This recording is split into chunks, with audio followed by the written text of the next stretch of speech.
Hello hi, welcome back to gold channel. இன்றைக்கி November 27ஆம் தேதி இந்த தங்கம் மற்றும் வெள்ளியோட விலை நிலவரம் என்ன அப்படின்னு பார்த்துடலாம். இன்றைக்கி தங்கம் விலை குறைஞ்சிருக்குது, வெள்ளியோட விலை அதிகரிச்சிருக்குது. நம்ம காலையில் போட்ட வீடியோலேயே சொல்லியிருந்தோம், தங்கம் விலையில் பெரிய மாற்றம் இருக்காது, ஆனால் வெள்ளியோட விலை அதிகரிப்பதற்கான வாய்ப்புகள் தான் இருக்குதுன்னு. நம்ம சொன்ன மாதிரியே தான் நடந்திருக்குது. 22 கேரட் ஆபரண தங்கம் ஒரு கிராமுக்கு 30 ரூபாய் குறைந்து 11,770 ரூபாய்க்கு ஒரு கிராம் ஆபரண தங்கம் விற்பனை ஆகிட்டு வருது. ஒரு சவரனுக்கு 240 ரூபாய் குறைந்து 94,160 ரூபாய்க்கு ஒரு சவரன் ஆபரண தங்கம் விற்பனை ஆகிட்டு வருது. வெள்ளியோட விலை ஒரு கிராமுக்கு 4 ரூபாய் அதிகரித்து 180 ரூபாய்க்கு ஒரு கிராம் வெள்ளி விற்பனை ஆகிட்டு வருது. ஸோ தங்கம் விலை குறைஞ்சிருக்குது, ஆனால் வெள்ளியோட விலை கணிசமாகவே விலை அதிகரிச்சிருக்குது.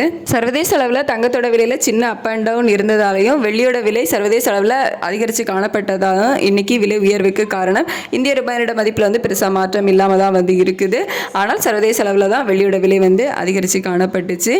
ஸோ இன்னைக்கு 27/11/2025 இன்று 22 கேரட் ஆபரண தங்கம் ஒரு கிராம் 11,770 ரூபாய்க்கும், ஒரு சவரன் 94,160 ரூபாய்க்கும், ஒரு கிராம் வெள்ளி 180 ரூபாய்க்கும் விற்பனையாகும். இதே ஸ்டேட்டஸ் கண்டினியூ ஆகுமா, மாற்றம் இருக்குமா அப்படின்னு சொல்லிட்டு மதியத்துக்கு மேலே நிலவரம் எப்படி இருக்குது அப்படிங்கிறத பார்த்துட்டு உங்களுக்கு நான் வீடியோவில் அப்டேட் பண்ணுறேன். மாலை விலை மாற்றம் இருந்தாலும் நான் உங்களுக்கு வீடியோவில் அப்டேட் பண்ணுறேன். Thank you so much.